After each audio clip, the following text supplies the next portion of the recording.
shall not be moved.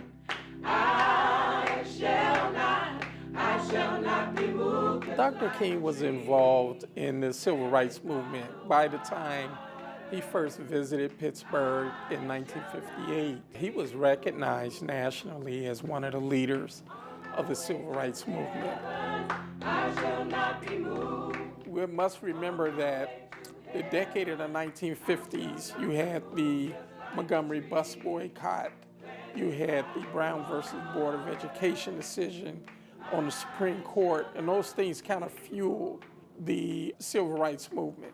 So Dr. King was invited to come speak at Central Baptist Church in the Hill District by Reverend Cornell Talley, who himself was sort of a civil rights leader in Pittsburgh, going back to the late 1930s. And so King's appearance in 1958 really was signaling that Pittsburgh was on the civil rights landscape. There's a ladder that rises up into the Lord. Then there were the Freedom Jubilees that were held at Forbes Field, which people primarily associated with sport. Tell us about those events and what they were designed to do.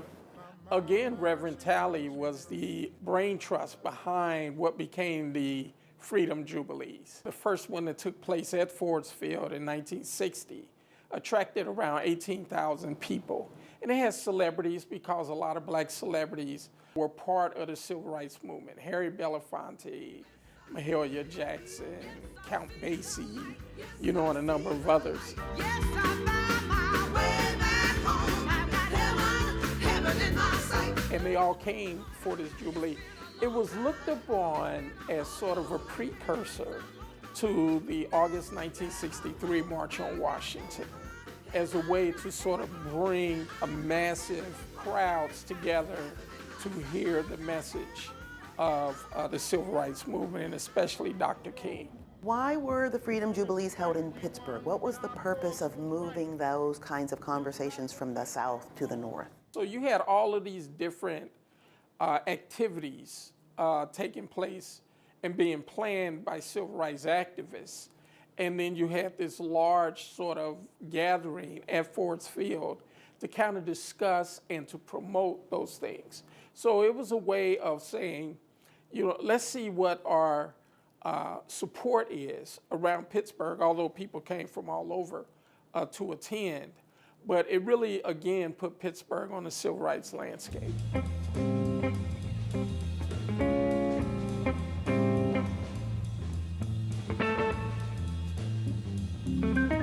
Pittsburgh had its own issues to address in terms of civil rights.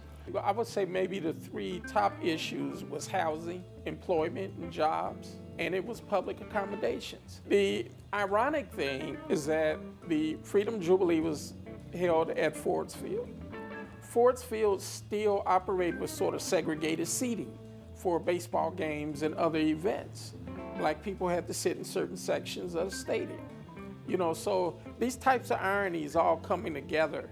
And so it really showed that in Reverend Talley's thinking that Pittsburgh needs to address its own civil rights issues. This is not just a Southern thing. It's a thing that also impacts cities in the North as well. Was there a core message in what Dr. King spoke about?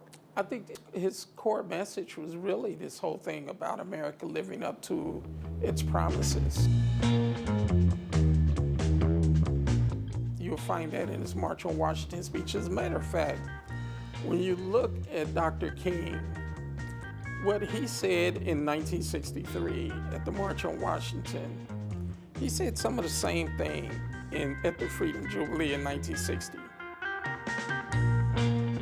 The Reverend Dr. Martin Luther King Jr. is still important today because we still live with the same conditions in America that he lived with in the 50s and 60s.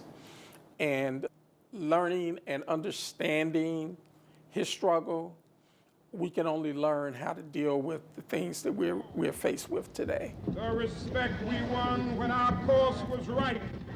Everything from housing, from racial discrimination, gender discrimination, political discrimination, You know, all these factors that are impacting us today on a daily basis, we really need to look at what Dr. King and his generation did in order to attack the same type of conditions.